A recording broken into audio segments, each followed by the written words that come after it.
오늘은 빌립보서 3장 1절로 11절 말씀 가지고 죽음에서 부활체화, 부활체에 이르고자 이런 주제로 말씀을 나누겠습니다.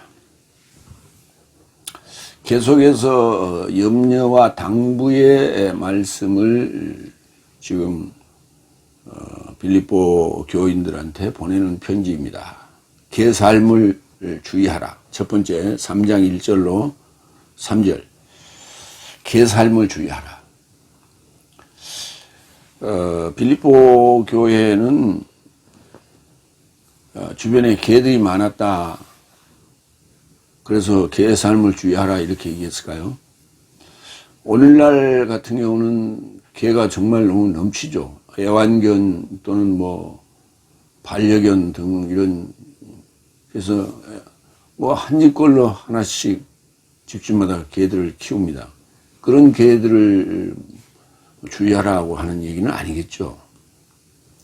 첫 번째로 1절 남아있는 내 형제의 삶이여 주 안에서 기뻐하라. 네 삶에게 그 같은 삶을 기록함이 나에겐 짜증스럽지 않으나 네 삶에겐 안전이다. 남아있는 삶에게, 남은 삶에게, 내 형제 삶에게 주 안에서 기뻐하라. 살아남은 자, 정말 귀한 존재들이죠. 우리가 이제 밭에 곡식을 뿌렸을 때 가뭄이 들었다든지 아니면 홍수가 났다든지, 그게 이제 지나가고 난 다음에 황폐해진 곳에 몇 그루에 연그러진 곡식들을 볼 때 얼마나 참 귀하고 값어치 있습니까? 그런 어떤 느낌.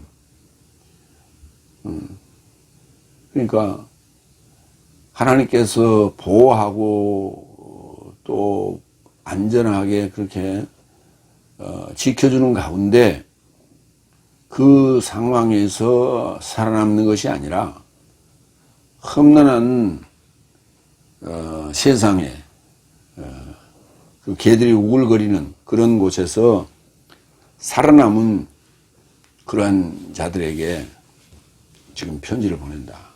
그러니까 정말 이 남은 자들이라는 게 정말 귀한 자들이에요. 네 삶에게 그 같은 그 남아있는 삶을 좀 찾아보겠습니다. 로이폰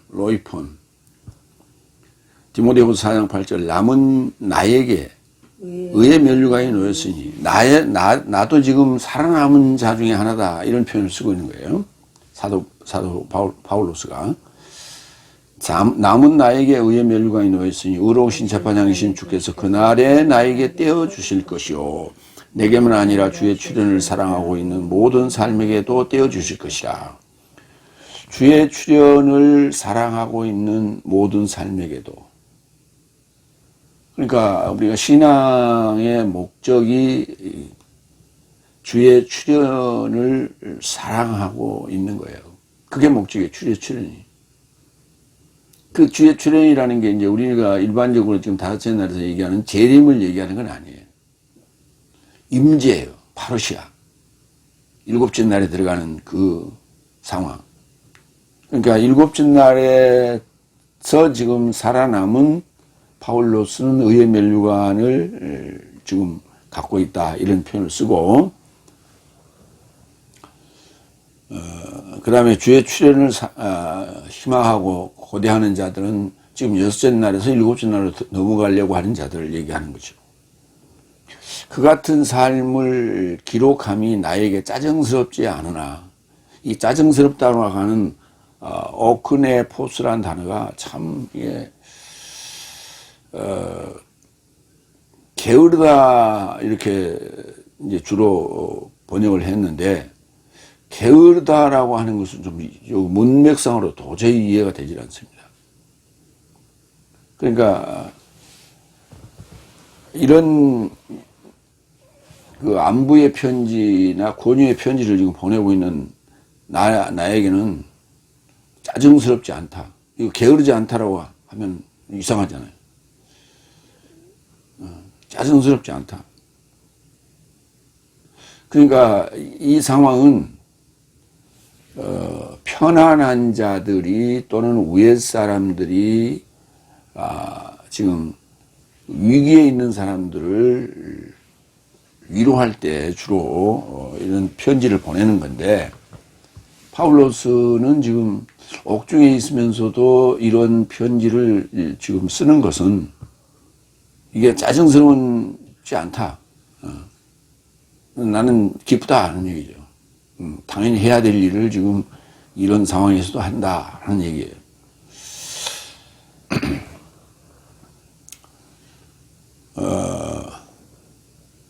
갈라디아서 4장 24절, 22절, 24절을 보겠습니다.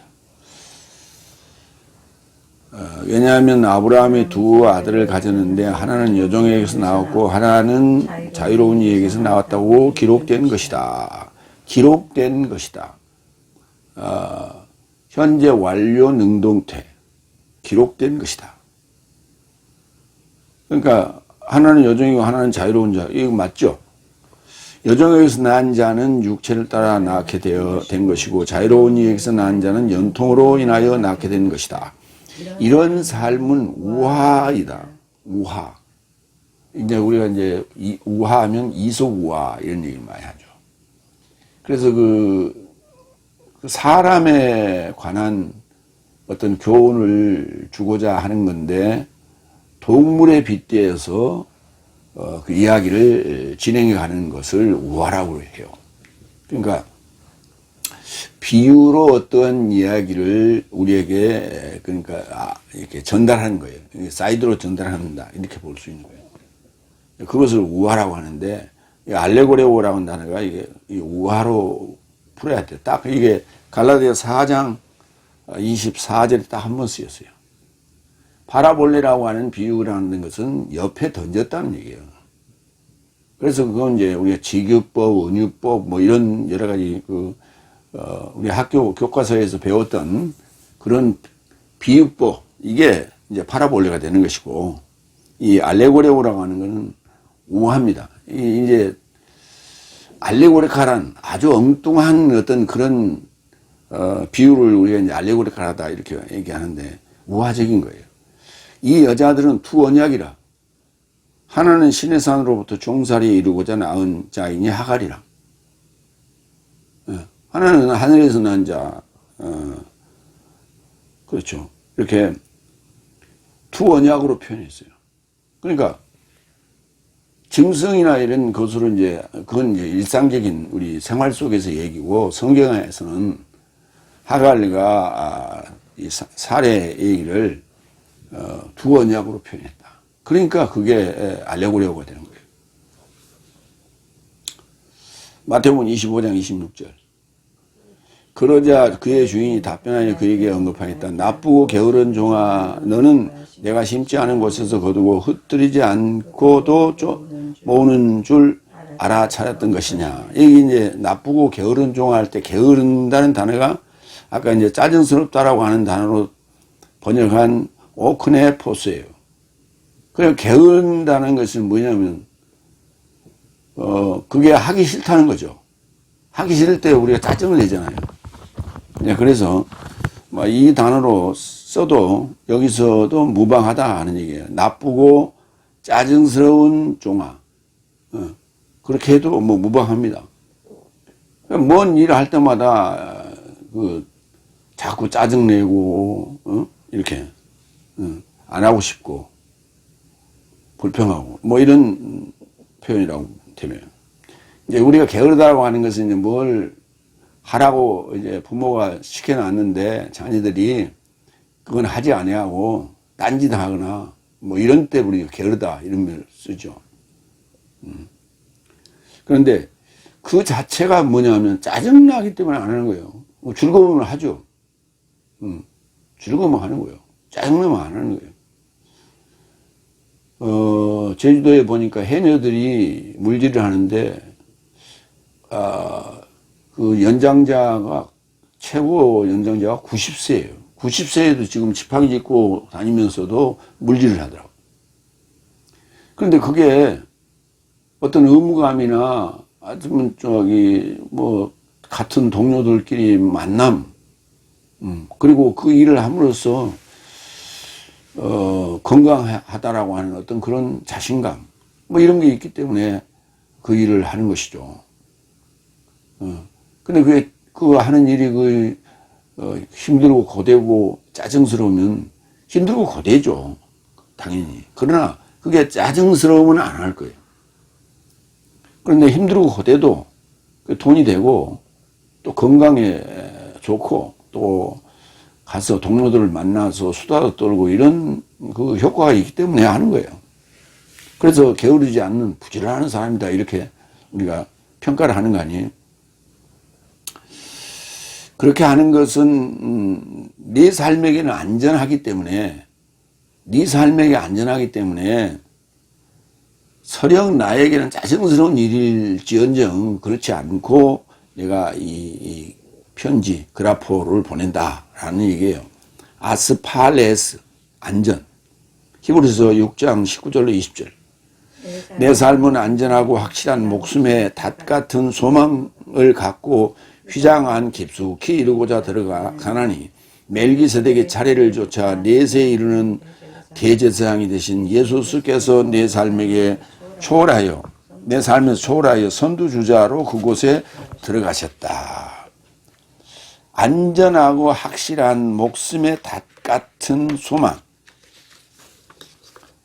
배에 닷이 있어야 배가 정박을 할 수가 있고 파도에 밀려가지 않죠. 그래서 닷이 굉장히 중요한 거예요. 그래서 닷은 굉장히 무겁죠. 그럼 우리 소형 배들은 이제 주로 손으로 이렇게 들어서, 닷을 바다에 던집니다만은 대형 큰 배들은 그 닷줄이 일반 그냥 이렇게, 섬유질이 아니에요. 그냥 전부 쇠고리로 이렇게 연결돼 가지고 굉장히 무겁습니다. 그게 그 배 앞에 이렇게 밑에 들어 올려놓은 게 아니라 이렇게 들려 있죠. 그랬다가 이제 그걸 쇠줄이 뒤에 이렇게 쫙 연결돼 있는데 그걸 고리로 이렇게 딱 매 있다가 그냥 손으로 뽑는 게 아니에요. 한마로 그냥 탁 치면 걸고 있던 쇠고리가 빠지면서 막 그냥 아주 쏜살같이 그냥 바다로 빠져나갑니다. 아니 거기에 맞으면 그냥 직사예요. 그러니까 한마로 그냥 탁 때리고는 뎁싸게 도망가는 거예요. 왜냐하면 그 줄이 밑으로 빠지면서 막 이리저리 요동칠 수 있거든요. 안전. 그렇게 위험하지만은 그 닷이 내려서 배를 정박하고 탁, 파도에 밀리지 않도록 잡아주는 거예요. 확실한 목숨의 닷 같은 소망을 갖고 휘장 안에 깊숙이 들어가는 거예요. 그러니까 지성소에 들어간다는 것은 최고의 안전이다. 우리가 신앙생활 함에 있어서 최고의 안전을 향하여 가는 거예요. 날마다 불안해서 매일 새벽기도 하고 금요 철야기도 하고 주일 예배드리고 수요일 예배드리고 금요일 구역 예배드리고 이건 불안해서 그런 거예요. 우리가 휘장한 깊숙이 들어갔을 때는 가장 안전한 곳이에요. 다 같이 그러한 안전이 보장되는 삶이 되기를 바랍니다. 문제는 지식이 없다는 거예요. 지식이. 가르치는 자나 배운 자나 지식이 없다는 거예요. 우리가 신앙생활 하는 데 있어서 지식을 가지고 신앙생활을 해왔던 게 아니죠. 그냥 무조건 선배들이 하는 대로 따라서 기도하고 선배들이 하는 대로 묵상하고 전도하고 찬송하고 그냥 그렇게 그리고 찬송가하고 성경은 그냥 들고 다니고, 설교할 때는 펴보고, 성경은 심심할 때나 펴보고, 잠할 때나, 잠 안 올 때나 펴보고. 일동한다는 게 결코 쉬운 일은 아니에요. 일동한다 해서 뭐 성경이 머릿속에 다 들어오는 것도 아니에요. 결국은 지식을 추구할 때가 온다. 언제냐? 엿새날이에요. 다섯날까지는 감각적인 신앙생활을 하는 거예요. 그걸 영적이라고 일반적으로 얘기해요. 근데 그게 서정적이고 감각적인 그런 신앙생활이지, 그게 지식에 입각한 그게 아니에요. 그러니까 뱃사람도 보면 배를 저어갈 때 정확하게 좌표를 지도해서 읽고 가는 그러한 선장들이 있는가 하면 그건 전문가들이에요.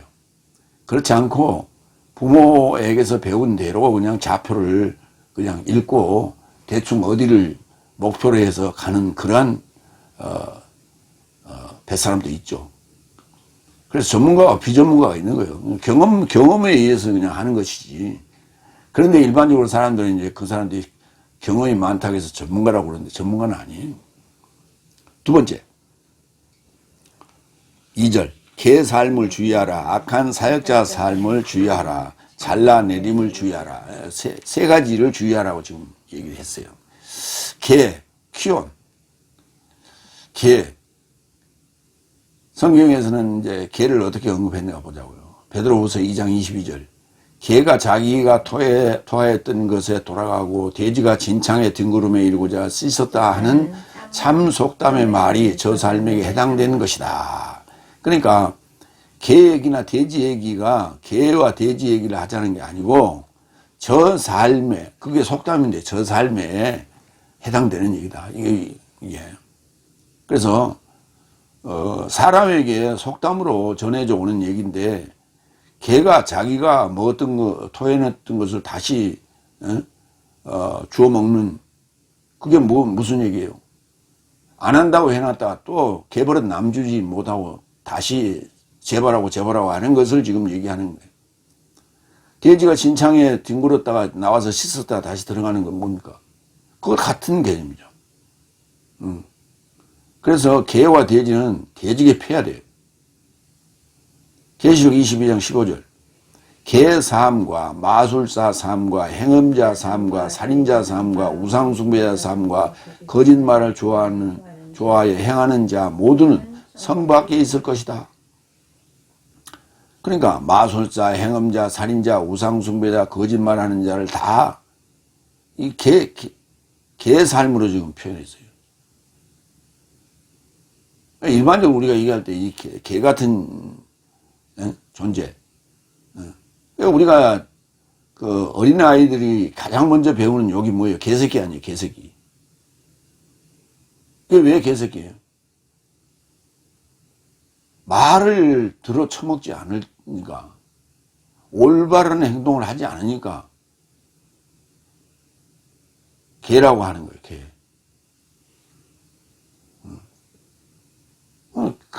그 개와 관련된 욕이 많잖아요. 개차발.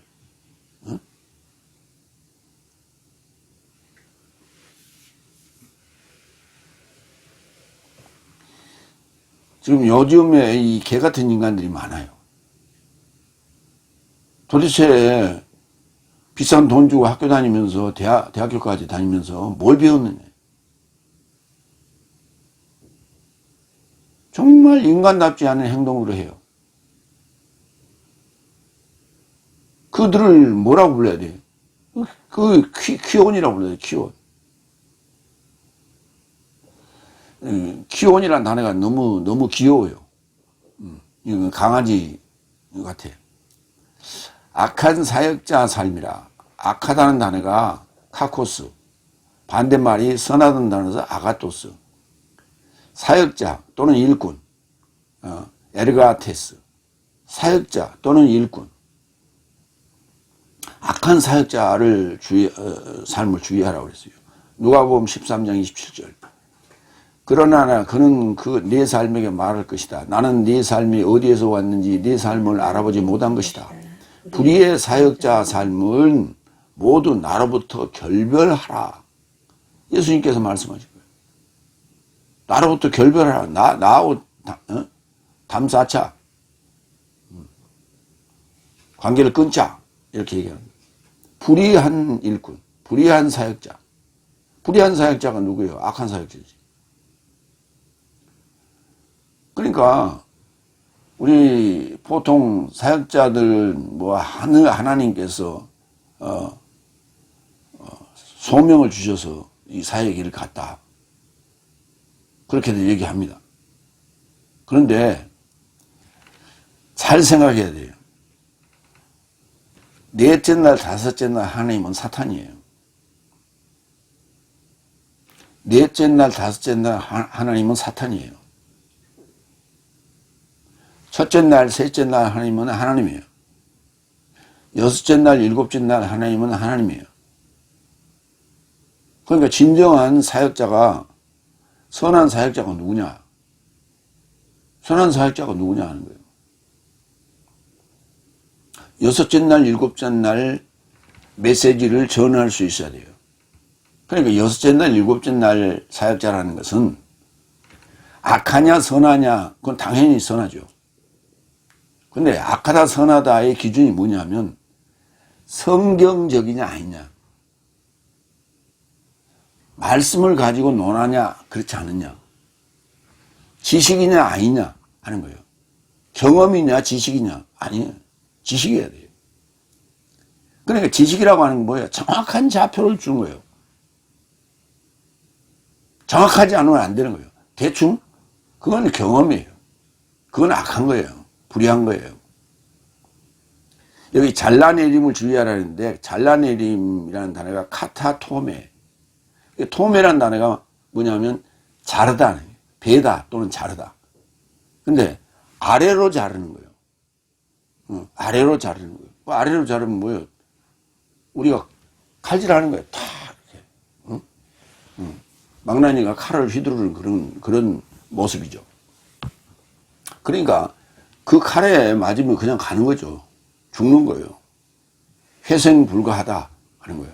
그럼 그렇게 내리치는, 내리배는 그러한 사역자들 조심하라고요. 왜? 자기 경험을 가지고 단정해버리는 거예요. 이건. 이 톰이라는 단어가, 이 앞에가 페이 전치사가 붙으면은 할례가 돼요. 이따 나올 겁니다. 그래서 마가복음 8장 15절 이 블레포라는 단어를 이제 주의하라고 번역했는데 보다는 단어예요. 그냥 look 보다 또는 see 이렇게 그 보다는 단어인데 이 문맥상으로 이제 주의하라고 했는데 그 보다라는 단어가 두 단어가 연거푸 나온 데가 마가복음 8장 15절이에요. 거기에 호라오라는 단어가 있고 블레포라는 단어가 있는데 블레포는 주의하다라고 하고 호라오는 보다라고 번역을 했죠. 호라오라는 것은 영적인 환상을 보는 거예요. 자, 8장 15절. 그러자 예수께서 저 삶에게 당부하시고 말씀하시되 바리새인 삶의 누룩과 헤로데스의 누룩을 주의하러 보라. 주의하여. 그것도 보는 거예요. 관심 있게 주의하여 보는데 호라오. 영적인 분별력으로 보라는 거예요. 영적인 분별력으로. 그래서 두 단어가 함께 쓰였어요. 그러니까 그걸 갖다 그대로 보라 하면 어떻게 돼요? 헤로데스의 누룩을 보고 또 보라. 그렇게 될까요? 그건 말이 안 되지. 그래서 블레포는 주의하다, 뭐 이런, 의역으로도 가능하더라. 세 번째, 3절. 왜냐하면 크리스토스 예수 안에서 자랑하고 육체 안에서 설득하는 것이 아닌 하나님 영으로 섬기는 삶인 내 삶이 할례당이다. 이제 자기 자랑을 이제 좀 하기 시작합니다. 거기에 할례당이 등장하는데, 할례라고 하는 것은 이제 구약에서 그 성기에 음경에 그 기두에 그 표피를 베는 걸, 그것을, 그러니까 요즘 얘기하면 포경 수술이죠. 그것을 이제 할례라고 했는데, 그래서 페리토메예요. 그 둘러 벤다. 페리 둘러서, 그 포경 수술을 하려면 어떻게 해요? 둘러 베야죠. 이렇게 되어 있으면 둘러 베서 그 앞에 귀두를 막고 있는 포경된 걸 떼내야죠. 그래서 그래야 이제 속 귀두가 이렇게 보이죠. 그러니까 그런다고 뭐 오줌을 못 사는 건 아니에요. 포경이 됐다고. 그건 아닌데, 그 포경이라고 하는 그것은 이제 무할례라고 이제 그 얘기했는데, 일단 이제 설명할게요. 먼저 할례. 할례를 이렇게 설명했어요. 골로새서 2장 11절에. 그 안에서 네 삶도 육체의 죄의 몸을 벗음 안에서 손으로 하지 않는 할례로 할례 받았으니, 할례를 행하려면 손으로 해야죠. 발로 하는 게 아니고 손으로 해야 되는 거예요. 근데 손으로 하지 않는 할례를 했다는 거예요. 그게 뭐냐? 육체의 죄의 몸을 벗는 거예요. 우리가 죄에서 해방되는데 육체의 죄의 몸을 벗는데 그걸 할례라고 했다는 거예요. 그걸. 그 구약에서는 성기의 그 포경을 벗기는 것을 할례라고 했고, 그러니까 표식으로 줬죠. 유대인의 표식으로 줬고, 히브리인의 표식으로 줬고, 이것이 바로 크리스토스의 할례 안에서다. 이렇게 표현했어요. 그러니까 손으로 하지 않는 할례를 받았다. 그게 바로 크리스토스의 할례 안에서다. 이렇게 표현한 거예요. 그러니까 이제 파울로스가 3절에서 내 삶의 할례당이다 할 때, 여기 두 가지 의미를 다 포함한다고 보면 됩니다. 그는 그렇죠. 실제 할례를 받았고, 그 다음에 그리스도스의 할례도 받았고, 그렇죠. 육체 안에서 설득한 것이 아닌 하나님 영으로 섬기는 내 삶의 할례당이다. 할례당이라는 단어가 그 당자는 굳이 없는 거예요. 그런데 그러니까 이제 개정계에서는 할례파라 또 이렇게 번역했어요. 그냥 그게 할례예요. 그냥 할례당이든 할례파든 할례든 할례예요. 그냥 페리토메. 갈라디아서 6장 15절. 여기 이제 할례와 무할례가 등장하는데, 그 무할례라고 하는 것이 페리토메 앞에 접두어로 알파가 붙어서 무할례가 된 건 아니에요. 그래서 그 두 단어를 좀 비교해서 봅시다. 왜냐하면 그리스도스 예수 안에서는 페리토메도 어떤 힘이 없고, 무할례, 아크로비스티아도 어떤 힘이 없고, 오로지 새로운 창조물이 힘이 있다. 그러니까 할례든 무할례든 그건 중요한 게 아니고 그리스도스 안에서 할례가 중요하다. 그래서 그 새로운 창조물은 그리스도스 안에서의 육체를 벗은, 죄의 몸인 육체를 벗는 그것이 그리스도스의 할례다. 이렇게 표현했고요. 할례라는 단어는 페리라는 전치사와 토메라는 단어의 합성어예요. 그래서 둘레를 베다. 그 다음에 아까 잘라내림이라는 단어가 있었어요. 그거는 카타 전치사 더하기 토메예요. 그래서 그건 아래로 내리베는 거예요. 그 다음에 무할례라는 단어는 아크로비스타라고 그러는데, 아크로스 또는 아크론, 극단, 끝부분을 메운다, 보호해서 왔어요. 그래서 포경. 우리가 포경 수술을 안 하는 사람은 이렇게 덮여 있잖아요. 귀두가. 그 모양새를 지금 설명한 거예요. 그런데 재미난 게 하나 나와요. 이 무할례를 아크로비스티아라고 하는데, 지금 요새 문제가 되는 그 김건희가 살던 곳, 그 다음에 한동훈이 지금 살고 있는 곳, 거기 서초동 옛날 그 삼풍백화점이 화재가 났고, 그걸 이제 치우고 난 다음에 잔해를 치우고 그 자리에다가 아파트를 올렸는데, 그런데 그 아파트가 아크로비스타예요. 그러니까 이 아크로비스타를 영어 사전에 찾아보세요. 의미가 없어요. 아무리 찾아도 의미가 안 나와요. 근데 헬라어의 아크로비스티아에서 온 단어라 이렇게 볼 수 있는데, 아크로비스티아가 바로 무할례예요. 그 무할례를 뭐라 이제 일반적으로 의역으로 보면 그냥 이방 종교, 무지한 자들, 사망에 이르는 자들, 뭐 이렇게 보는 거예요. 무할례자들. 그러니까 극단이 이렇게 메꾸라시 된 자들, 포경의 형태. 그래서 이 아크로비스타를 어디서 이들이 보고 이름을 지었는지 모르겠습니다만은, 어쨌든 간에 그 삼북백화점이 그 영락교회의 장로예요. 거기 그 삼북백화점 사장이. 그래서 뭐 그 영향을 받았는지 아니면 누가 지었는지 모르지만 하여튼 이름이 아크로비스타로 돼요. 두 번째, 빌립보서 3장 4절 7절, 육체 안의 확신을 손해로 지도한다. 네 번째, 4절, 그럼에도 불구하고 나는 육체 안에서도 확신을 가졌으니 누군가 육체 안에 설득할 다른 것이 있다고 생각하거든 나는 더하도다. 확신이라는 단어가 있고, 또 우리가 주로 확신으로 번역하는 페이토를 설득이라는 단어로 지금 번역을 했어요. 다시 한번 읽어보면, 그럼에도 불구하고 나는 육체 안에서도 확신을 가졌으니, 그러니까 나는 육체 안에서 뭔가 신뢰할 만한 게 있었다, 이게. 신뢰할 만한 것이 더 강하게 말하면 확신이 되는 거예요. 누군가 육체 안에 설득할 다른 것이 있다고 생각하는 나는 더하도다. 그걸 가지고 얘기를 하는 거죠. 그럼 그게 설득이죠.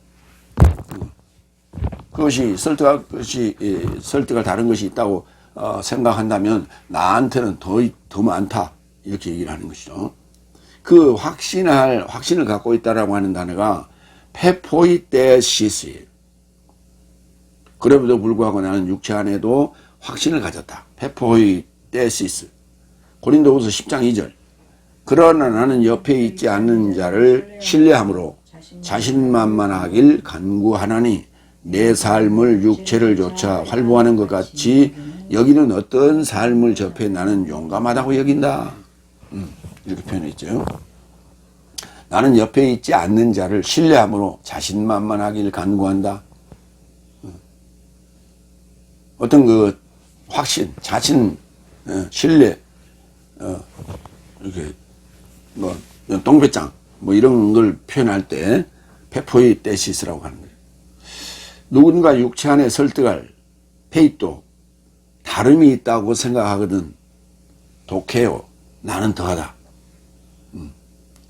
갈라디아서 5장 7절, 네 삶이 다름질하더니 누가 네 삶을 그 진리로 설득되지 못하도록 막더냐 그랬어요.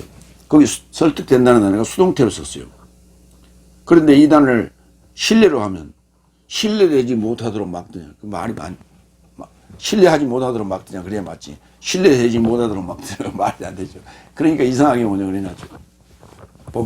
본문에 있는 단어와 단어의 시제하고 다르게 번역했어요. 그래서 설득되지 못하도록 막더냐 그래야 맞죠. 고린도전서 8장 2절, 그래서 누군가 무엇을 알아본 줄로 생각하거든 알미 마땅한 만큼 아직도 아무것도 알지 못하는 것이 아니냐. 그러니까 안다고 떠들어대는 사람들, 저 페이스북 같은 데 보면 그냥 배운 대로 아는 대로 그냥 들은 대로 거기 뭐 써놓고 짓거리고 그러는데 그럴 일이 아니라는 거예요. 그러니까 페이스북 있으니까 그냥 쓰는 거예요. 그냥 거기다 나는 그냥 이렇게 열심히 여기 무슨 선교한다 이런 얘기죠. 그러니까 다섯째 날에 그냥 머물고 있는 거예요. 그래서 거기 한마디 이렇게 거들어서 이게 아닌데, 예를 들어서 그의 나라고 그의 의를 구하라 그러면 그렇게 써놨다면 그 밑에다가 제가 댓글을 달죠. 그의 나라와 그의 의를 찾으랍니다. 이렇게 달아놨으면 아 그런가요? 그러면서 앞으로 고치겠습니다라든지 아니면 확인해 보겠습니다.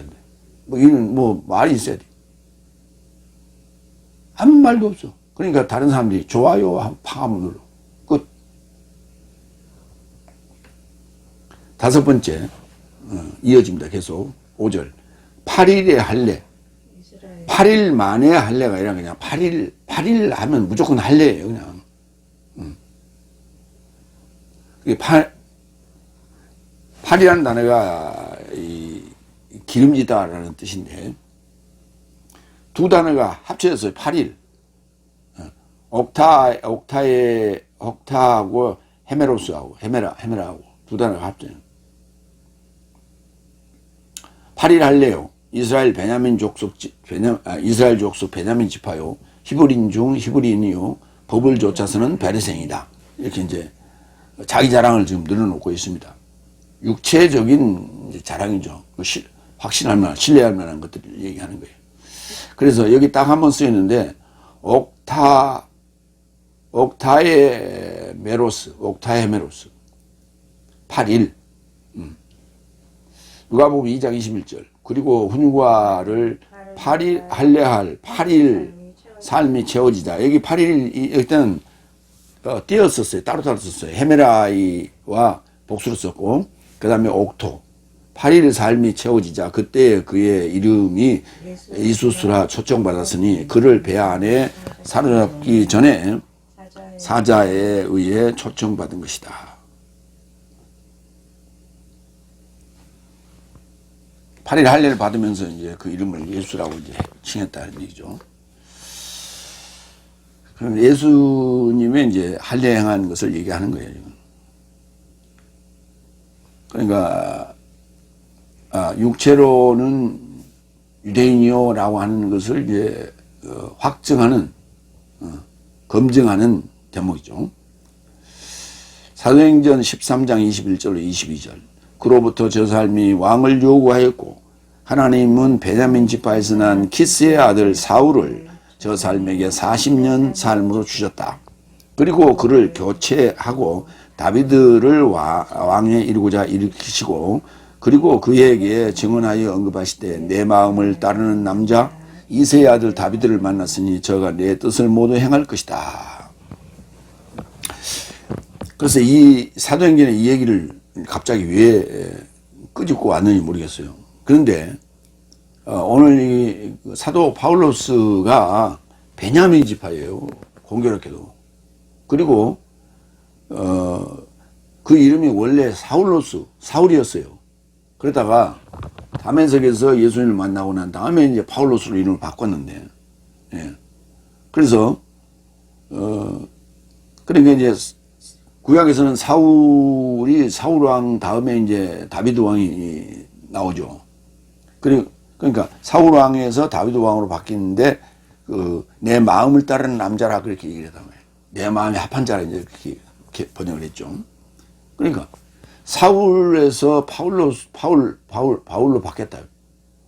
그러니까 그 사울을 대신할 다음 대타가 누구냐? 바울이라니까. 그러면 다비드와 그 대비를 해보면 다비드와 바울로스가 연결되는 거예요. 그렇게 위대한 자다. 구약의 다비드와 같은 존재다. 바울로스가. 그렇게 볼 수가 있는 거예요. 히브리인 중에 히브리인이다. 바리새인 중에 바리새인이고. 고린도후서 11장 22절. 저 삶이 히브리인 삶이냐? 나도 히브리인이다. 저 삶이 이스라엘인이냐? 삶이냐? 나도 이스라엘인이다. 저 삶이 아브라함의 씨냐? 나도 아브라함의 씨다. 이렇게 표현했어요. 여기 바리새인이라는 단어가 파리사이오스인데 구약으로 가면은 6566번 파라시라는 동사예요. 흩다 또는 찌르다 뭐 이런 단어예요. 그냥 흩은 것은 확장의 의미가 있고 찌른다는 것은 전국을 찌른다. 뭐 아주 질문이 예리하고 뭐 그런 거예요. 그런 게 명백히 하다라고 하는 단어도 마찬가지예요.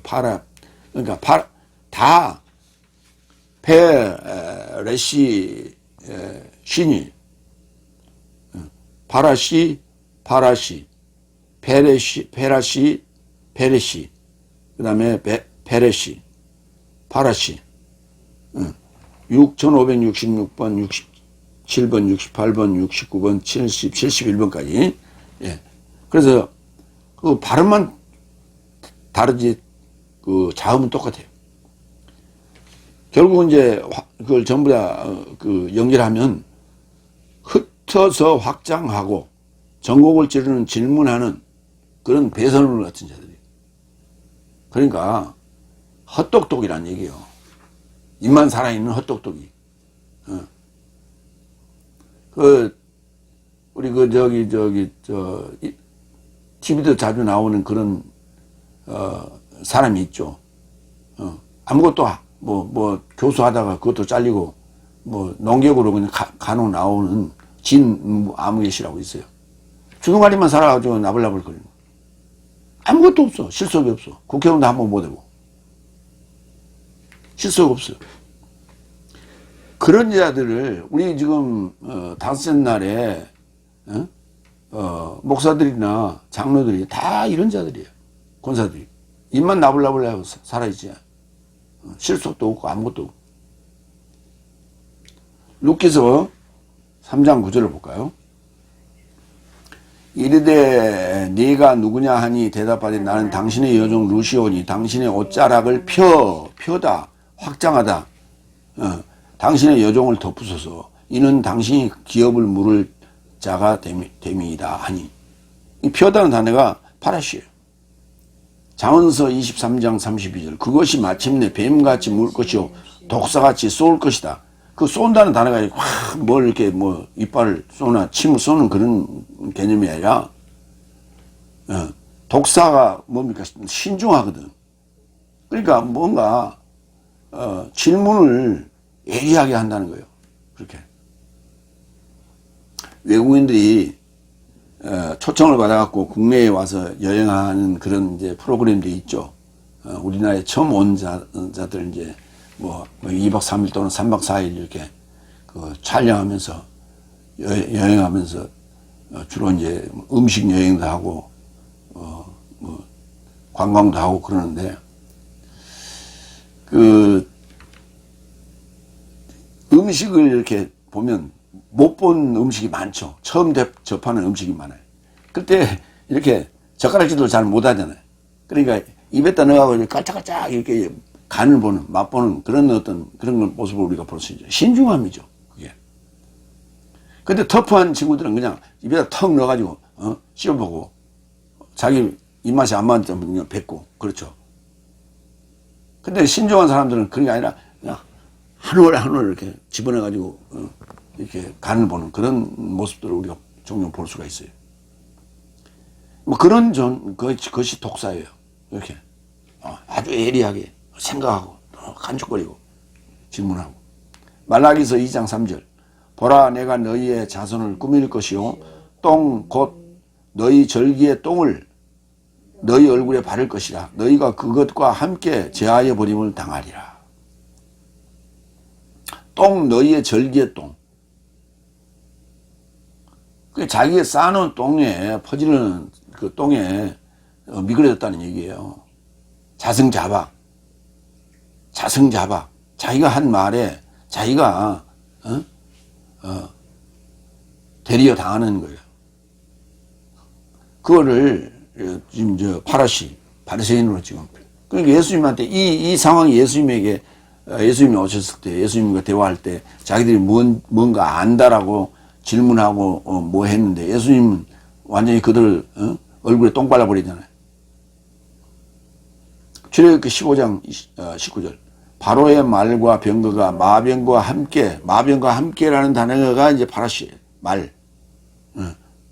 그러니까 말처럼 그저 용감하고 뛰어댕기고 또는 남의 진을 부시고 이런 그런 일들 하는 거예요. 그러니까 예리한 질문과 그런 신중함만 있는 게 아니라 이런 용감함도 있다니까요.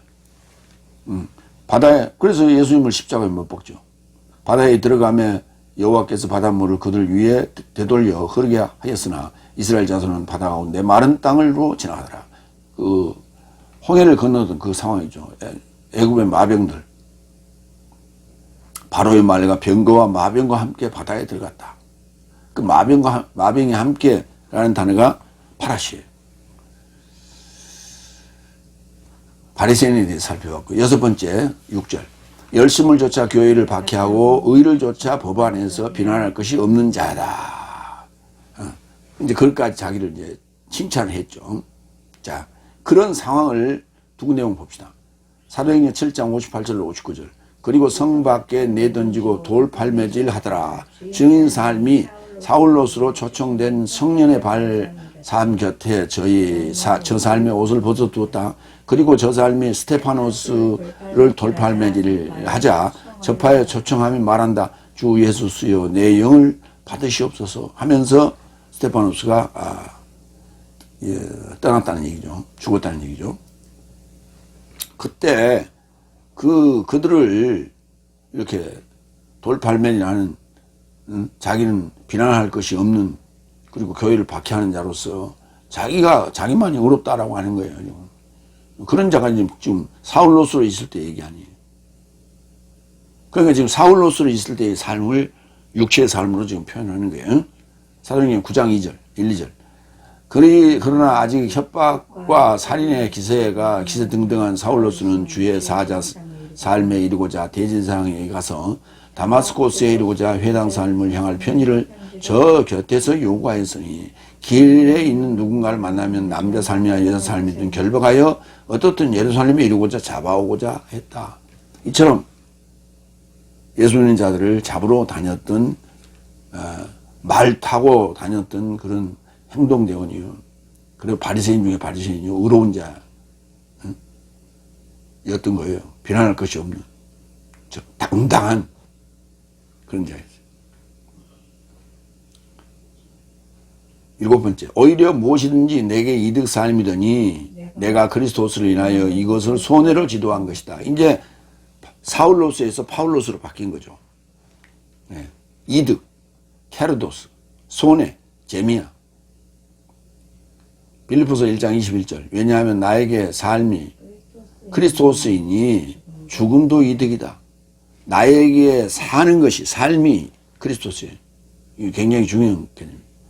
나에게 삶이 그리스도스예요. 그러니까 그리스도스가 라는 말이 삶이요. 나에게 삶이요. 그래서 죽음도 이득이다. 그래서 나에게는 사망의 역사하고 너에게는 생명의 역사한다. 이런 표현을 썼죠. 그 다음에 손해, 재미야. 사도행전 27장 10절. 저 삶에게 말한다. 남자 삶이 항해를 계속한다면 화물과 배뿐만 아니라 내 삶의 목숨도 타격에 결합하여 많은 손해를 나는 지켜본다. 배가 이제 파산하는 그런 얘기를 지금 할 때, 그때 입은 손해를 얘기하는 거예요. 세 번째 단락. 빌립보서 3장 8절로 11절. 그리스도스를 얻고 발견되려고 배설물 삶이라 지도한다. 이 지도는 단어가 계속 많이 나오죠. 8번째 8절. 오히려 의심 없이 나의 주 예수 그리스도스의 지식에 탁월한 것을 인하여 모든 삶을 손해가 있다고 지도한다. 내가 저를 인하여 모든 삶을 손해를 입었고 나는 그리스도스를 얻으려고 그리고 그의 안에서 발견되려고 배설물 삶이라 지도한다. 참 이렇게 좀 단촐하게 쓰지 이렇게 복잡하게 썼나 몰라요. 나의 주 예수 그리스도스의 지식의 탁월함을 인하여 모든 손해가 있다고 지도한다. 내가 저를 인하여 모든 손해를 입었고 나는 그리스도스를 얻고 그 안에서 발견되려고 배설물 삶이라 지도한다. 이렇게 좀 간단하게 쓰면 좋을 걸, 너절하게 써놨어요. 우리가 유념해서 봐야 될 단어가 그노시스, 지식이라는 단어예요. 그노시스라는 단어를 이제, 영지주의라고 이제 번역을 세상에서는 했는데, 영지주의라고 한 얘기가 이제 그리스 철학에서 나온 얘기예요. 그것이 그리스 철학이 이제 교회로 스며들면서, 교부시대에 영지주의 이런 얘기가 나왔는데, 그거는 세상 지식을 얘기하는 거예요. 성경에서 얘기하는 그노시스는 이게 진짜 올바른 지식이에요. 그러니까 다섯째 날까지는 지식에 기반한 삶이 아니고 지식에 기반한 믿음이 아니에요. 근데 여섯째 날부터는 지식에 기반한 믿음이에요. 그게 실제 우리 믿음 생활을 보면 그렇잖아요. 교회 처음 나와서 처음 나와서 성경을 열었죠. 설교 시간에. 근데 뭘 알아? 아무것도 모르지. 한글은 읽을 줄 아니까 그냥 따라 읽죠. 찬송가도 그냥 따라 하다 보니까 그냥 하는 거예요.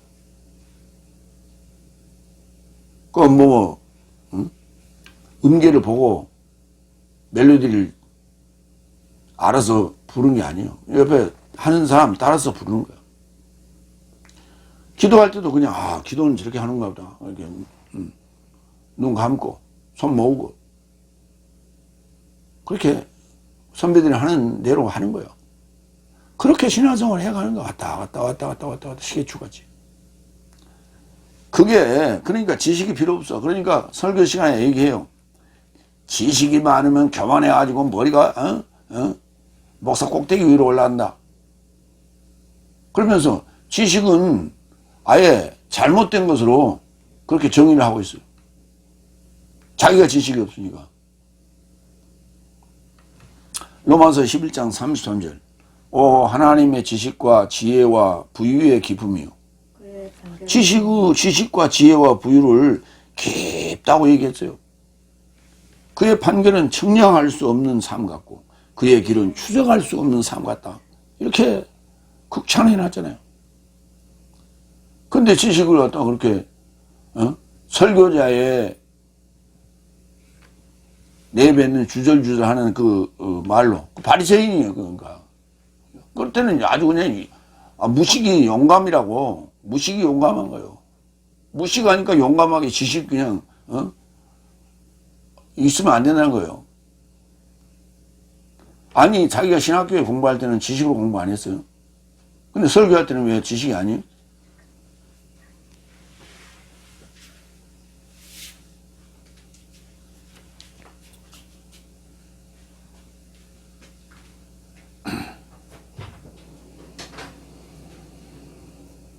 골로새서 2장 2절 3절.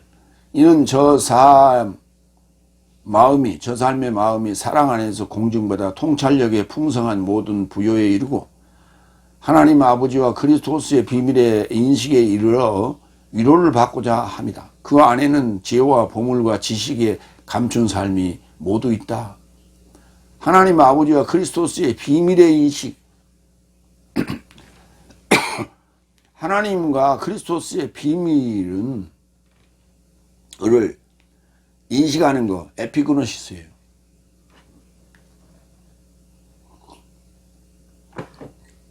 그러니까 인식하는 것이 뭐냐면 감각적으로 인식하는 게 아니에요. 지식으로 하는 거예요. 그래서 그 인식이라는 단어를 거기에 그노시스가 들어있어요. 그러니까 지식과 접촉하는 거예요. 낱낱이 자세히 살피는 거예요. 그걸 인식이라고 그러는 거예요. 그러니까 하나님 아버지와 그리스도스의 비밀은 에피그노시스 해야만이 알 수 있는 거예요. 눈 감고 그냥 아는 게 아니에요. 눈 감고 있어가지고 갑자기 어디서 뭐 싹 돌아서 하는 건 그건 귀신적이에요.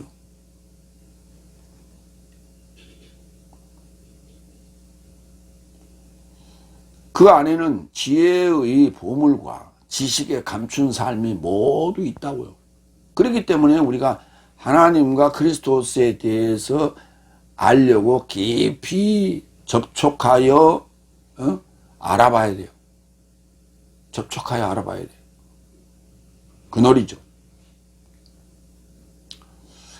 내가 저를 인하여 손에 제미야를 입었고 나는 그리스도스를 얻고 케르다이노 그 안에서 발견되리고 휴리스코 배설물 파레시 이 배설물은 딱 한 번 쓰였어요. 신약에. 스키발론이라는 단어. 헬라어로는 스키발론, 히브리어로는 파레시. 배설물이 바리새인 할 때 그 단어가 배설물이에요. 배설물 삶이라 지도한다. 마태복음 16장 26절. 왜냐하면 사람이 세상을 온전히 얻고도 그의 목숨을 해치게 된다면 무슨 유익을 받겠느냐. 그의 목숨의 대속물로 사람이 무엇을 주겠느냐. 여기 얻고도라는 단어가 여기 케아르다이노예요. 사람이 세상을 온전히 얻고도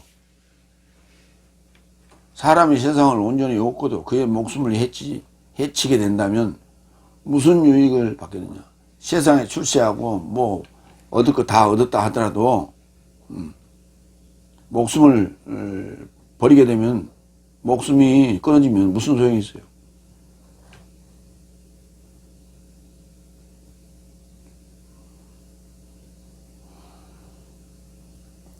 마태복음 13장 44절.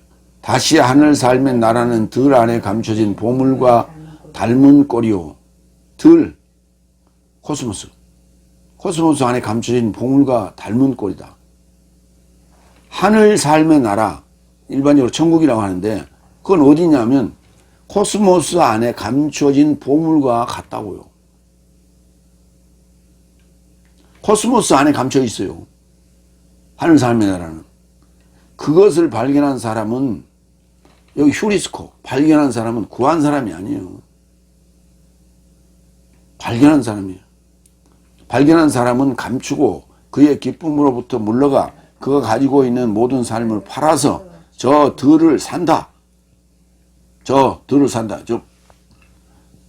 밭이나 논을 산다는 얘기 아니고 코스모스 자신을 산다고. 자신 안에 감추인 그 보물을 산다고. 그러니까 지식을 통해서, 이건 지식을 통해서 가능한 거예요. 제대로만 배우면 다 알 수 있는 거예요. 근데 5년까지는 그게 영적이라고, 그게 귀신적인데, 눈 감고 그냥 뭐 들려오면 그게 진짜 병인 줄 알고, 그게 우리가 세상에서 알았던 관습적인 거예요. 그게 무당직이라고. 그래서 나온 소리가 예수무당이라는 소리가 나오는 거예요. 5째 날까지의 그렇게 뭐 신비한 모든 것들은 다 귀신적이에요. 이렇게 하면 어디 귀신이 나가요. 성경에 어디가 그렇게 돼 있어. 그 귀신이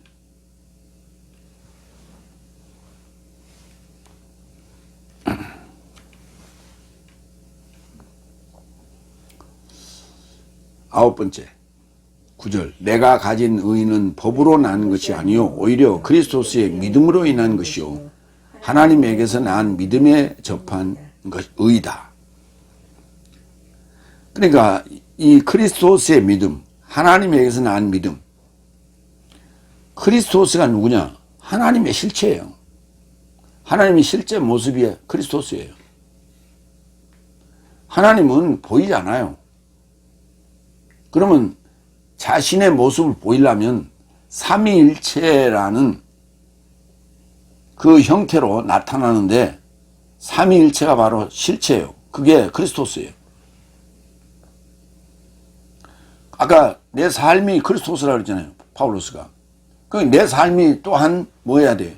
삼위일체해야 돼요. 하나님의 모습이어야 된단 말이에요. 그리스도스라는 말은 하나님의 모습. 크리스티아노스, 하나님의 모습을 가진 자. 크리스찬.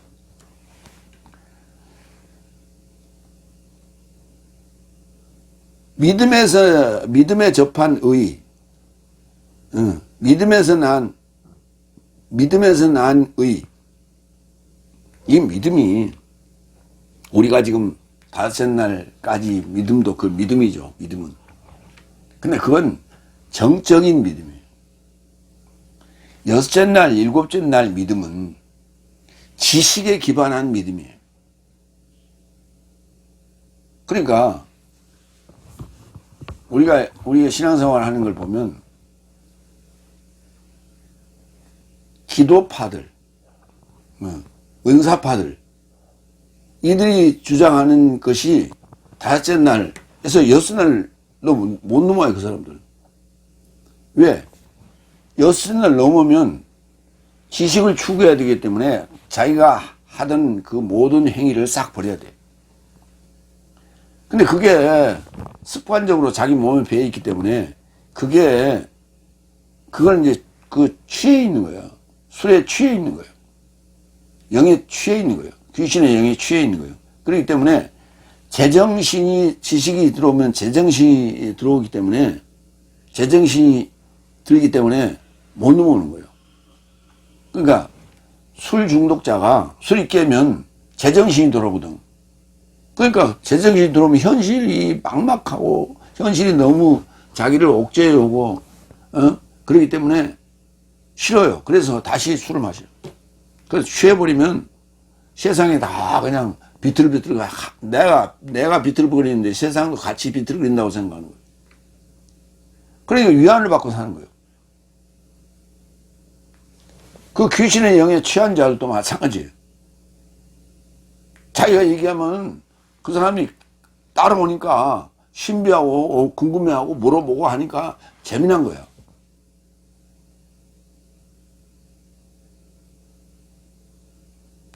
그래서 목사들이 기도원에 가서 그 은사자들과 만나다 보면 그 사람들한테 취해가지고 또 와가지고 막 그냥 짓거리는 거예요. 바리새인이 그러니까 그렇게 그 무식이 영업 안 하고 아까 말 타고 기병처럼 그렇게 행동한다.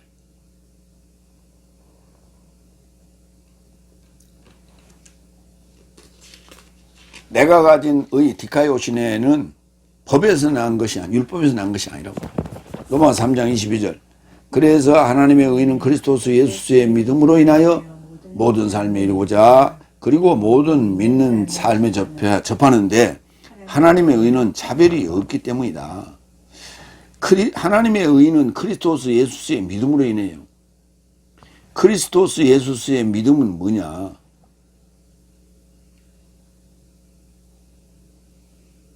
죄로부터 해방되고자 하는. 아까 우리 그리스도스의 할례 안에서 그랬죠. 예. 그러니까 손으로 하지 않는 할례예요. 실제로 십자가에 올라가서 죽지 않는 십자가의 죽음이라고요. 그리스도스와 함께 내가 십자가에 못 박혔나니 이거예요. 그 죽을 수 있는 믿음이에요. 그거는 뭘로요? 마음으로 행위로가 아니고 지식으로요.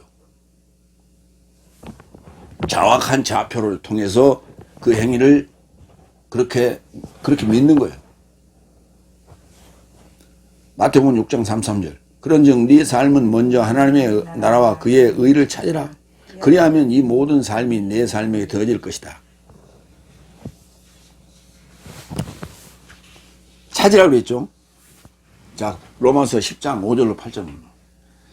왜냐하면 모슈스는 법에서 나온 의를 기록한다. 저 삶을 행하는 사람은 저 삶 안에서 살 것이다. 그랬죠. 그렇게 모세가 그렇게 얘기했어요. 저 삶을 율법을 행하는 사람은 그 율법 안에서 살 것이다 그랬어요. 그런데 예수님이 여섯날 오셔가지고 뭐라고 그랬어요? 네 삶은 먼저 하나님의 나라와 그의 의를 찾아라 그랬어요. 그 율법에서 나온 의로 살 수 있다면 그렇게 살라고 놔두지. 왜 하나님의 나라와 그의 의를 찾으라고 또 얘기해요. 그러니까 서기관 바리새인 유대인들 입장에서는 모세가 얘기하기를 그 율법을 잘 행하면 그 안에서 살 수 있다 그랬어요. 근데 살 수 없어요. 영생이 없다고. 그래서 예수님이 오신 거예요. 예수님이 오셔서 말씀하시기를 너희는 먼저 그의 나라와 의를 찾으라 그랬어요. 근데 그의 나라와 그의 의를 어디서 찾아요? 자신 안에서 찾아야죠. 자신 안에서 예수님을 찾아야 해요. 예수님을 찾는다는 말은 자신 안에서 예수 그리스도를 찾는다, 만난다 라고 하는 것은 다른 게 아니에요. 예수님께서 말씀하신 그 복음서의 지식을 바울로스가 전한 사도 서신을 이해하는 거예요. 그게 예수님을 만나는 거예요. 뭐 만나라고 그러니까 뭐 터치한다고 그러고 무슨 뭐 그냥 눈 감고 뭐 이렇게 흔들고 있으면 뭐 그냥 뭐 미쳐 돌아가는 거지. 그게 그 만나는 게 아니고. 그러니까 그 만난다고 그러니까 진짜로 그렇게 만나려고 그래. 그런 만남이 아니에요. 성경과 만남이에요. 성경과의 만남. 그래서 믿음이라는 단어를 쓰는 거예요. 성경을 지금 개혁 성경으로 얘기하는 게 아니에요. 지금 우리가 가르치고 있는 이 성경적이어야 돼요. 자, 6절로 가요. 그러나 반이에요. 믿음에서 나온 의인은 이같이 말한다. 땅 아래 내려가지도 말고 하늘에 올라가지도 말라. 그럼 무엇이냐? 8절. 오로지 무엇을 말하는가? 해설이 내게 가까이 있어 너의 입 안과 너의 마음 안에 있으니 이것이 내 삶이 선포하는 믿음의 해설이다. 요 흐레마가 예수님의 실체라고요. 내가 이르는 흐레마가 영이요 생명이니라 그랬어요. 예수님께서 요한복음 6장에서. 그러니까 이 믿음의 흐레마를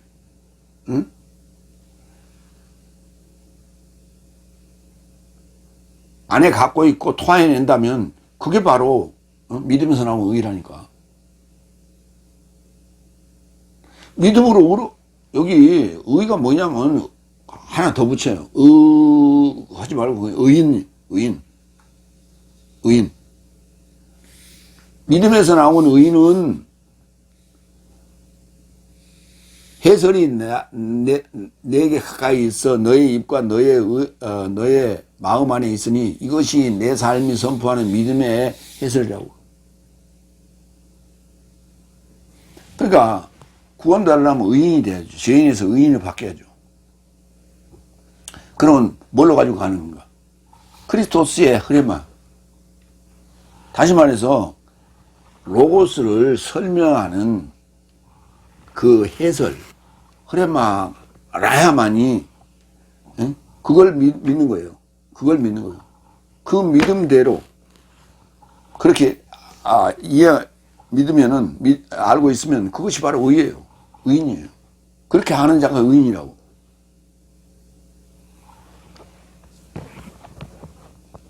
참 뭐라고 설명하기가 참 어렵네요. 그리스도스의 믿음으로 인하여 하나님에게서 난 믿음에 접한 의다.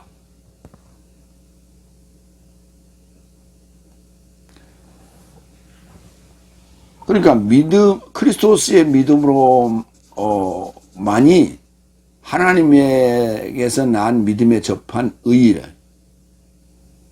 그러니까 그리스도스의 믿음이 하나님에게서 난 믿음이에요. 근데 그 믿음으로만이 의에 접할 수가 있다고. 의인 될 수가 있다고. 그 말이에요. 그러니까 바블로스의 이 빌립보서를 보면 아주 보편적인 얘기를 하다가 갑자기 깊은 영적인 얘기를 하는 거예요. 그러니까 우리가 알아듣기 쉬운 것은 바리새인 중에 바리새인이요 8일 만에 할례를 받았고 뭐 히브리인 중에 히브리인 이런 것만 지금 생각이 나는 거예요. 읽어도 그것만 기억나는 거예요. 나머지 이런 건 지금 그 이해하는 기억이 안 나. 이걸 설명할 수 있어야 그게 흐레마예요. 갈라디아서 2장 16절 이하. 만약 예수 그리스도의 믿음으로 인하지 않고 법의 행위에서 나온 사람은 의롭게 되지 못한다는 것을 내 삶은 알아본 것이고, 그렇죠? 내 삶은 그리스도스 예수에 이르고자 믿었다. 예수 그리스도스에 이르고자 믿은 게 아니에요. 그리스도스 예수에 이르고자 믿은 거예요. 그러니까 예수 그리스도스와 그리스도스 예수를 몇 주 전에 내가 구분했죠. 예수 그리스도스는 본체, 예수님의 실체, 본체를 얘기하는 거고, 그리스도스 예수는 내 안에 이루어진 의라고, 내 안에 이루어진 믿음이라고. 그러니까 내 삶도 그리스도스 예수에 이루고자 믿었다. 이건 맞죠? 이는 내 삶은 법의 행위에서 나온 것도 아닌 그리스도스의 믿음에서 의롭게 되고자 합니다. 맞죠?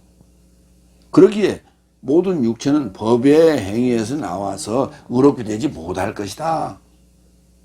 그래서 이제 연결되는 게 이제 19절, 20절까지 연결되는 거예요. 19절에 뭐라 했어요? 죄의 법으로 인하여 사망의 법으로 죽었나니 하나님으로 살기 위함이라 했죠. 그것이 뭘로 이루어지느냐? 뭘로 이루어지느냐? 그리스도스의 믿음으로 인하여 이루어진다니까. 그리스도스의 흐레마의 믿음으로 인하여 이루어지는 거예요. 그게. 그러니까 성경을 제대로 설명하면 십자가의 죽음과 부활이 무엇인 줄 알아요. 그리고 그걸 믿게 돼요. 그걸 믿는 순간 나는 죄에서 자유로워지는 거예요. 뭘로? 진리로. 그게 진리거든. 그래서 의인이 되는 거예요.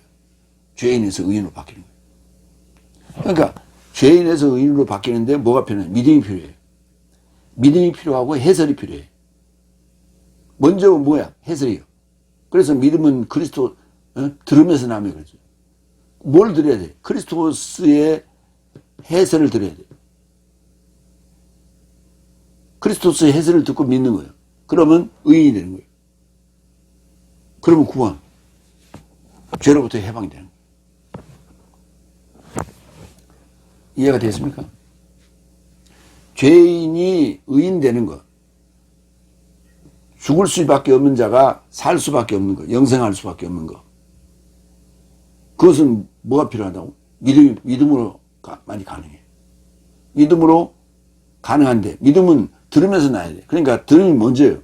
그 들음이 뭐냐? 해설이에요. 그리스도스의 해설해야 돼. 그리스도스의 해설해야 돼. 너희는 먼저 그의 나라와 그의 의를 구하라. 이거는 아니요. 그건 잘못된 번역이에요. 그건 그냥 오역. 그건 로고스도 아니요. 그걸 설명해 줬어야 돼. 너희는 먼저 그의 나라와 그 의를 찾으라.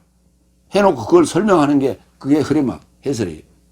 그걸 들으면 믿음이 생긴다니까. 아, 그렇구나 라고. 하나님의 말씀이 정확해요. 한치 오차도 없이 딱딱 들어맞는다고. 그걸 보는 순간 자동으로 믿음이 생기게 돼 있어요. 그게 그리스도스의 믿음이에요. 그 그리스도스의 믿음에선 난 자가 바로 의라고, 의인이라고. 로마서 1장 17절. 왜냐하면 의인은 믿음에서 나서 살 것이라고 기록된 바와 같이 그 복음 안에서 하나님의 의가 믿음에 이르고자. 그게 믿음에 이르고자가 이제 일곱째 날이에요. 믿음에서 나서 계시된다. 믿음에서 나는 건 뭐예요? 죽음이죠. 들으면서 나는 믿음. 그래서 믿음화가 되는 거예요.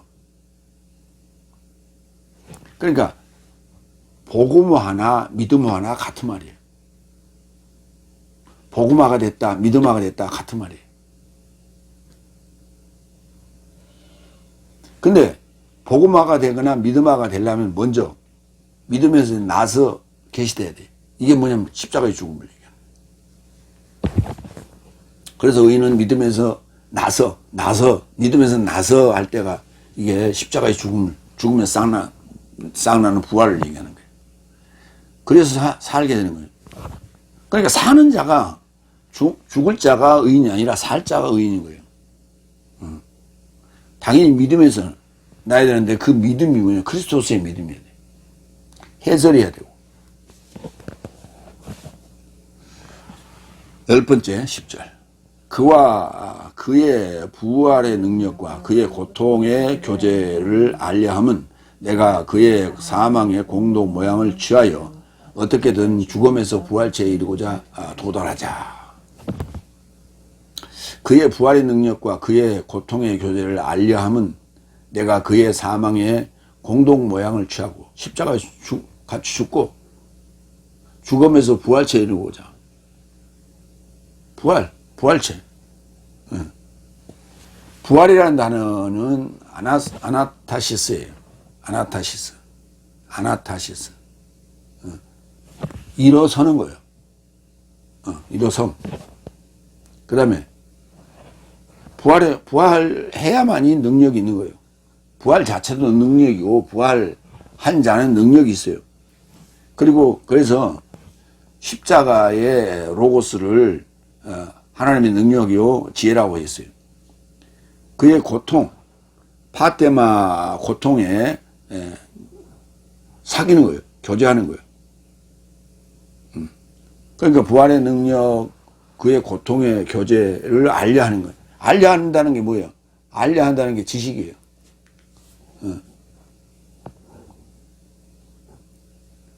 알려한다. 기노스코. 그노시스, 지식, 알려한다. 고린도전서 15장 25절 23절. 그래서 각자 자기 자리 안에서 부활의 이제 3단계를 얘기하는 게, 그러니까 전체는 4단계인데 부활 부분은 3단계예요. 그래서 각자 자기 자리 안에서 이루어지는데, 첫째 첫 열매인 그리스도스, 그 다음 두 번째는 그의 임재 안에서 그리스도스의 소유된 삶이요, 세 번째는 그 후에는 완성, 텔로스. 저가 나라를 하나님 아버지에게 넘기는 순간, 저가 모든 머리와 모든 권세와 능력을 폐기하는 순간이다. 그러니까 그 텔로스라는 것이 그렇다는 얘기예요. 왜냐하면 그의 발, 살, 말의 모든 아래 원수 삶을 모두 두기까지 통치함이 마땅하다. 그렇게 완성이 되면서 그게 사망은 최후 원수로 폐기된다. 그러니까 우리가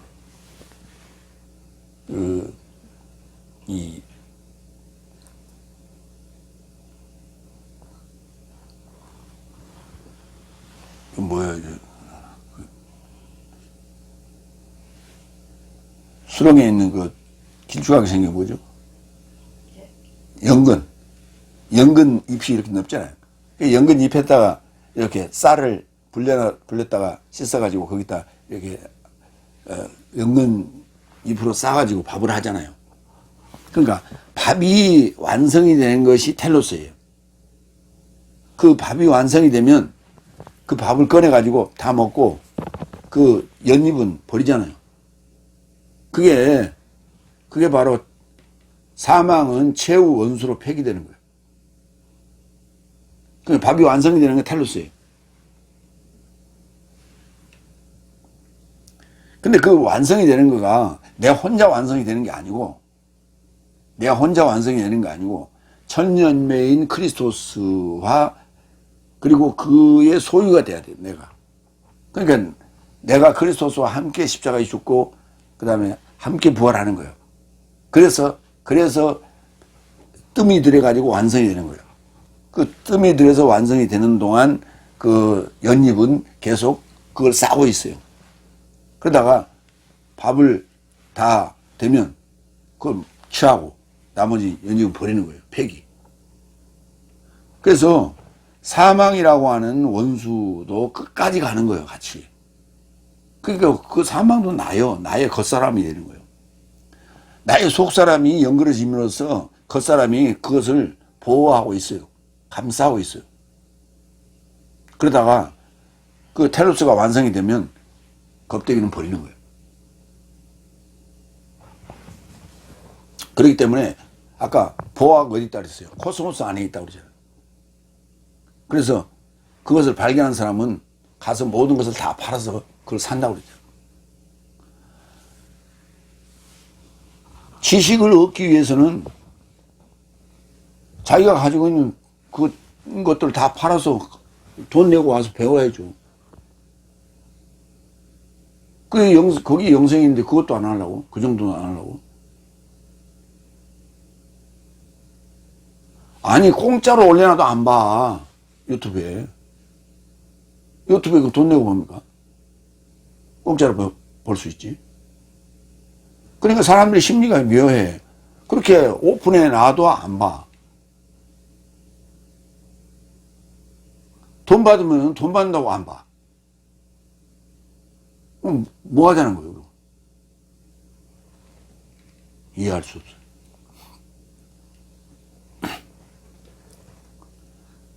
그의 사망의 공동 모양, 죽음에서 네크로스에서 부활체화로 도달하자. 부활체화에 도달하자. 그러니까 부활체라고 하는 단어가 아나스타시스가 부활이에요. 그 앞에 에크라고 하는 전치사가 붙었어요. 그러니까 부활체로 나오는 거예요. 부활체로 나오는 거예요. 부활체로 내보이는 거예요. 나타나는 거예요. 갈라디아서 2장 19절. 왜냐하면 나는 죄의 법으로 인하여 사망의 법으로 죽었나니 하나님으로 살고자 합니다. 이거예요. 하나님으로 살고자 합니다. 하나님으로 살고자 합니다. 이게 부활체예요. 죽은 다음에 관에 들어가가지고 화장 다 해부른대요. 무슨 그거 시체가 부활을 해요. 얼어 죽을 소리야. 그러니까 황당한 이야기들 지금 우리는 믿고 있는 거예요. 황당한 이야기들을. 그러니까 불가능한 것을 가능하다고 어거지로 얘기하면서 뭔가 신비한 것들을 보여줍니다. 그것 때문에 믿게 되는 거예요. 근데 세상 사람들이 볼 때는, 정신이 멀쩡한 사람들이 볼 때는 황당한 거예요. 죽은 자가 부활한대. 그리고 죽은 사람을 저기다 놔두고 다 썩었는데 그거 놔두고 있어. 그런 단체들이 있잖아요. 그래서 그런 이상한 행동을 하게 되는 거예요. 그게 잘못된 지식인 거예요. 그러니까 믿음은 들으면서 나기 때문에 제대로 들어야만 해요. 그러니까 죄라는 단어 지난 시간에 얘기했는데, 하타하트 죄가 관역을 빗나가는 거예요. 활을 빵 쐈는데 하나님이 나라는 화살을 빵 쐈어요. 하나님이 여러분이라는 화살을 빵 쐈어요. 어디에? 크리스토스에 라는 관역에 도달하라고. 근데 화살이 날아가는 동안에 바람의 영향을 받는 거예요. 이게 뭐냐면 지식이에요. 잘못된 속닥이는 소리. 누구의 전도의 설교의 소리예요. 그 소리에 잘못된 지식을 받아가지고 잘못 가고 있는 거예요. 이리 가야 되는데 이리 가고 있는 거예요. 이렇게 가고 있으면 뭐예요? 이거 죄예요. 그러니까 원래도 죄인인데 처음에 빵 쌌을 때도 이 죄인이요. 이 죄라는 죄가 날아가고 있는데 이게 잘못된 설교를 들어가고 더 죄를 범하는 거예요. 지옥 자식이 되는 거예요. 만배나 지옥 자식이 되는 거예요. 그래갖고 그렇게 미혹한 자도 죄를 짓고 있고 그 미혹 받은 자도 죄를 짓고 있는 거예요. 그러니까 크리스토스의 이 해설이라고 하는 것은 이렇게 죄를 짓고 있는 자들을 다시 돌려놓는 거예요. 원위치. 제대로 가도록. 원위치. 그 원위치 시켜놓는 건 다른 게 아니에요. 똑같이 신비한 것으로 설명해줘 봐야 안 듣는다니까. 그러니까 정확한 지식으로 들어와야 돼. 눈으로 보고 네가 확인해라.